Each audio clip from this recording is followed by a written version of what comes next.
नमस्कार दोस्तों। महीनों के इंतजार के बाद इलेक्शन कमीशन ऑफ इंडिया भारतीय चुनाव आयोग ने शिवसेना के ऊपर जो विवाद था उसके नाम और सिंबल को लेकर उसको अपना फैसला सुना दिया है। और चुनाव आयोग ने पूरी की पूरी शिवसेना जो पार्टी है वो एकनाथ शिंदे के नेतृत्व का जो गुट था उसके हाथों हवाले करने का फैसला किया है। और ये उद्धव ठाकरे और उनका जो परिवार है उसके लिए एक बहुत बहुत बड़ा सेटबैक है। लेकिन इस पूरे घटनाक्रम में एक चीज बड़ी इंटरेस्टिंग है। 3 साल मात्र मुख्यमंत्री बने उद्धव ठाकरे जी। 3 साल मुख्यमंत्री बनने के लिए उन्होंने 30 साल के उनके परिवार के उनके पिताश्री बाला साहब ठाकरे जी ने जो मेहनत करके पार्टी खड़ी की थी वो पार्टी कैसे उनके हाथ से स्लिप कर गई। और सिर्फ पार्टी ही स्लिप नहीं की, जीवन भर का जो इन्फ्लुएंस उनके पास होता, चूंकि महाराष्ट्र इस देश की एक तरीके से आर्थिक राजधानी है, मुंबई आर्थिक राजधानी है और उस पर शिवसेना का कंट्रोल एक छत्र राज था। महाराष्ट्र में शिवसेना सरकार में रहे या ना रहे, सामना में जो चीजें छपती थी उसको डेली पूरे देश के न्यूज में रिपोर्ट किया जाता था। वो सारा का सारा जो इन्फ्लुएंस था, एक लाइफ टाइम इन्फ्लुएंस, ये लाइफ टाइम चेक था जिसको उद्धव ठाकरे जी ने खो दिया। ये अपने आप में एक केस स्टडी है और इसमें आप में से हर किसी को सोचना चाहिए, खासकर इस देश में जितने भी डायनास्टिक पॉलिटिशियंस हैं उनमें से उन सबको तो विशेष विचार करना चाहिए कि वहां क्या गलतियां हुई जो हम ना करें, ताकि हमारे हाथ से चीजें स्लिप ना करें। इस वीडियो में हम लोग उनमें से कुछ रीजंस को देखने की कोशिश करेंगे। जो सबसे पहला जिसे कहते हैं जो ट्रिगर पॉइंट था वो था अनहोली अलायंस, जो शिवसेना उद्धव ठाकरे जी के नेतृत्व में कांग्रेस और एनसीपी के साथ की थी। जो शिवसेना के एमएलएज थे वो एनसीपी और कांग्रेस के खिलाफ लड़कर आए थे। जिस समय ये लोग सरकार में बैठकर मलाइयां खा रहे थे उस समय जो शिवसेना का एमएलए था वो अंदर ही अंदर परेशान हो रहा था, क्योंकि उसके जमीन पैर के नीचे से जमीन खिसक रही थी। जो एनसीपी के लोग थे, ये बार बार आरोप लगाया जाता था कि सरकार जो फाइनेंस मिनिस्ट्री है जो एनसीपी के पास थी, वो लोग एनसीपी के जो कैंडिडेट्स चुनाव हार गए थे उनको पैसा देते थे डेवलपमेंट करने के लिए, ताकि एनसीपी का नाम हो और शिवसेना जो है उसमें पीछे रह जाए। शिवसेना का कैडर परेशान था, शिवसेना के मेजॉरिटी एमएलएज परेशान थे, लेकिन उद्धव ठाकरे जी को यह सब दिख नहीं रहा था। और ये सब चीजें न दिख पाने के कारण ही आज उनको ये स्थिति हुई कि एकनाथ शिंदे जी के नेतृत्व में ये तमाम बगावत हुई और आज उनके हाथ से सब कुछ चला गया। लेकिन ये न दिखने का जो मूल कारण था वो था उनका ईगो। अगर हम लोग शिवसेना, उद्धव ठाकरे और तमाम जो उनके आसपास के लोग थे उनका पिछले 5-7 साल का एनालिसिस करें तो जिस तरीके से सामना में एडिटोरियल्स लिखे जाते थे, कुछ भी जो भी मन में आता था, जिसके ऊपर कीचड़ उछालना है, जिसको अपशब्द कहने हैं, वो सारी चीजें धड़ल्ले से कही जा रही थी। उनके head spokes person Sanjay Raut कुछ भी बोलते थे, सिर्फ बोलने तक अगर ये सीमित रहता तो इसको एक अलग तरीके से भी देखा जा सकता था। ये शाब्दिक वायलेंस से फिजिकल वायलेंस पर उतर गया था।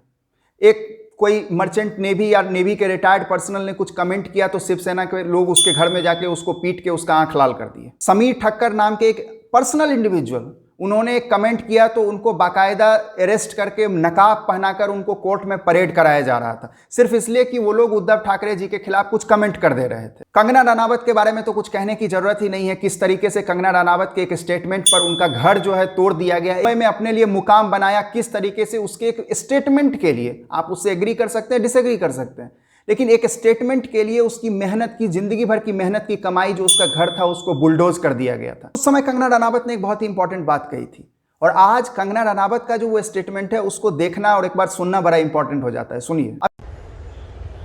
उद्धव ठाकरे, तुझे क्या लगता है कि तूने फिल्म माफिया के साथ मिलके मेरा घर तोड़ के मुझसे बहुत बड़ा बदला लिया है? आज मेरा घर टूटा है, कल तेरा घमंड टूटेगा। ये वक्त का पहिया है, याद रखना, हमेशा एक जैसा नहीं रहता। अभी तक जिन लोगों का मैंने एग्जांपल दिया ये प्राइवेट सिटीजन्स थे, ये पॉलिटिक्स में इंटरेस्टेड हो सकते हैं बट एक्टिवली पॉलिटिक्स नहीं कर रहे थे। लेकिन जो त्रास था शिवसेना के नेतृत्व की, उद्धव ठाकरे के नेतृत्व की शिवसेना का, वो सिर्फ यहीं तक सीमित नहीं था। इन्होंने बीजेपी के नेता नारायण राणे, जो कि कोस्टल महाराष्ट्र में काफी इन्फ्लुएंशियल हैं, उन्होंने एक स्टेटमेंट दिया कि उसे थप्पड़ मारना चाहिए। बस उस आधार पे केंद्रीय मिनिस्टर, कैबिनेट मिनिस्टर थे, उसको पुलिस ने जाके अरेस्ट कर लिया और अरेस्ट करके उनको जो है जेल ले जाने की कोशिश की गई, लेकिन बाद में उनको बेल मिल गया था। अभी जब उद्धव ठाकरे के हाथ से सत्ता चली गई, उद्धव ठाकरे के हाथ से पार्टी चली गई, तो नारायण राणे के बेटे ने क्या स्टेटमेंट दिया और किस तरीके से वो उद्धव ठाकरे और फॅमिली का मजाक उड़ा रहे हैं उसकी एक वानगी देखिए। नाही पहिला आहे ना, तुम्ही सगळ्या जणांनी माझा हसरा चेहरा जरा उद्धव आणि आदित्य ठाकरेकडे पाठवा। अरे उद्धव। सिर्फ यही नहीं, अर्नब गोस्वामी के साथ जो हुआ वो किसी को बताने की जरूरत नहीं है, किस तरीके से अर्नब गोस्वामी के घर में सुबह तड़के एक मतलब बदनाम पुलिस ऑफिसर को भेजकर उसको घर से घसीटकर जेल में ले जाकर बंद किया गया था, वो भी एक पुराना केस जो ऑलरेडी बंद हो चुका था, जिसकी जांच पड़ताल, वो सब फाइल्स खोले गए। ये सारी चीजें जो हो रही थी, ये एक ईगो बेस्ड हो रहा था कि एक व्यक्ति के हाथ में इतनी पावर आ गई है, और वो भी पावर अगर अपने दम पर आती तो एक बात हो सकती थी। बीजेपी के साथ चुनाव लड़ा गया, मोदी का पोस्टर लगा लगा के चुनाव लड़े गए थे, और बाद में धोखे से सरकार बनाई गई, और सरकार में जहां 60 आपके एमएलए थे उसमें इतना अहंकार। नॉर्मली कहा जाता है कि पॉलिटिशियंस को मोटी चमड़ी की होनी चाहिए, क्योंकि क्या पता आपको कब किसकी जरूरत पड़ जाए, क्योंकि अप एंड लोज पॉलिटिक्स में आते रहते हैं। लेकिन जिस तरीके से हाथ में सत्ता आने के बाद 3 साल में लोगों को परेशान किया गया, लोगों को दबाया गया, लोगों को जिस तरीके से जो उनके खिलाफ बोलते थे उनको तंग किया गया, उनके ऊपर अत्याचार किए गए, आज वो सारे लोग they are having the last laugh. लेकिन इन सारे चीज में एक व्यक्ति, उनके रोल को नजरअंदाज नहीं किया जा सकता है, जो महाराष्ट्र की राजनीति का आप उनको चाणक्य कह सकते हैं, श्री शरद पवार जी। शरद पवार जी, उन्होंने जब वो 30-35 साल के थे तो उस समय के जो एस्टेब्लिश्ड महाराष्ट्र के चीफ मिनिस्टर थे, उनके पैरों से जमीन खींचकर वो खुद मुख्यमंत्री बन गए थे।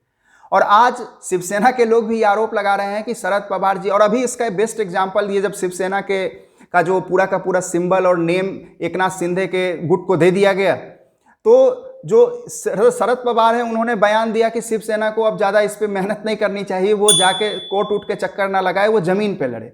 अब बड़ा ही इंटरेस्टिंग है, कोर्ट में अगर एक रिट पिटिशन या कोई पिटिशन फाइल किया जाता है तो श्री उद्धव ठाकरे या उनके बेटे आदित्य ठाकरे खुद जाके थोड़े कोर्ट में लड़ने लगे, तो लॉयर्स का काम है।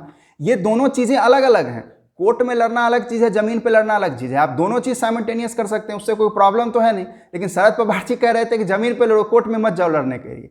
इससे भी बहुत सारे शिवसेना के लोग जो है वो मतलब सस्पिशियस होते जा रहे थे। महाराष्ट्र की राजनीति में इंटरेस्ट रखने वाले बहुत सारे लोगों का ये मत है कि शरद पवार ने जानबूझकर ये अलायंस बनाया था, जिनमें उनका मकसद था। शिवसेना में 2 तरीके के वोटर्स थे, एक हिंदुत्व विचारधारा के वोटर्स थे, वो तो बीजेपी के पास चले जाएंगे, लेकिन एक जो मराठी मानुस का पूरा शिवसेना का अपना एक एजेंडा रहा है, उसमें जो वोटर्स थे, उस वोटर के एक बड़े चल को अट्रैक्ट करने के लिए शरद पवार साहब शिवसेना को ही खत्म करना चाहते थे। ये शिवसेना के जो एमएलए जिन्होंने उद्धव ठाकरे जी का साथ छोड़ा, उन्होंने भी ये आरोप लगाए। तो ये तमाम चीज़ें हैं, चाहे कार्यकर्ताओं की बात ना सुनना, ईगो दिखाना, अनहोली अलायंस बनाना, चीटिंग करना, और जो दूसरे पॉलिटिशियंस थे उनके द्वारा जो ट्रैप्स लगाए जा रहे थे उसको न समझ पाना, उन सब का परिणाम ये हुआ कि श्री उद्धव ठाकरे जी न सिर्फ सरकार से हाथ धोए, अपितु आज वो पार्टी से भी हाथ धो दिए। वहाँ महाराष्ट्र विधानसभा से लेकर केंद्रीय पार्लियामेंट तक तमाम जो शिवसेना के ऑफिसेस थे उस पर कब्जा एकनाथ शिंदे के गुट के लोगों ने कर लिया है। अभी ये देखने वाली बात है कि शिवसेना भवन और शिवसेना के जो बैंक अकाउंट्स हैं उस पर कब ये लोग अपना दावा करते हैं। यहाँ से आगे अब उद्धव ठाकरे जी की राह तो बहुत बहुत मुश्किल होने वाली है। आज के डेट में मुंबई शहर और उसके आसपास के कुछ इलाकों को छोड़कर बाकी मेजॉरिटी ऑफ महाराष्ट्र में जो उनका सपोर्ट बेस है वो लगातार श्रिंक करता जा रहा है। सिर्फ मुंबई और उसके आसपास के इलाकों में आज भी उद्धव ठाकरे जी का स्ट्रांग होल्ड है, लेकिन बाकी इलाकों में अब उन्हें परेशानी होगी, और इस पार्टी को फिर से खड़ा करना ये तो बहुत मुश्किल है। जब हाथ में आपको बनी बनाई पार्टी थी, एस्टेब्लिश्ड पार्टी थी, 30 साल की मेहनत की हुई पार्टी थी, जब आप उसको बचा नहीं पाए तो फिर से पार्टी को रिवाइव करना, मतलब अब होने के लिए तो राजनीति में कुछ भी हो सकता है, दुनिया में कुछ भी हो सकता है। मैं कोई ज्योतिषी तो हूँ नहीं कि मैं भविष्य बताऊँ, लेकिन अगर कॉमन सेंस की आप बात करें तो जो 30 साल की मेहनत की पार्टी, जिनको प्लेट में दिया गया था पार्टी, वो पार्टी को बचा नहीं पाए, उन लोगों को एकजुट नहीं रख पाए, तो उनसे ये उम्मीद करना कि एक पार्टी जो बिखर चुकी है, जिसका मेजॉरिटी हिस्सा उनके हाथ से निकल गया है, उसको वो फिर से बनाकर फिर से जो है एस्टेब्लिश कर दें, ये थोड़ा बहुत मुश्किल हो जाता है। लेकिन बहरहाल ये देखने वाली बात होगी। श्री उद्धव ठाकरे जी का जो राजनीतिक पतन हुआ है उसके कुछ जो कारण जो मुझे लगे इस वीडियो में मैंने बताने की कोशिश की। इस पर आपके क्या विचार हैं, आप मुझे नीचे कमेंट सेक्शन में बता सकते हैं। बहरहाल अगर आपको ये वीडियो पसंद आए तो आप इसे लाइक करें और अपने दोस्तों के साथ शेयर करें।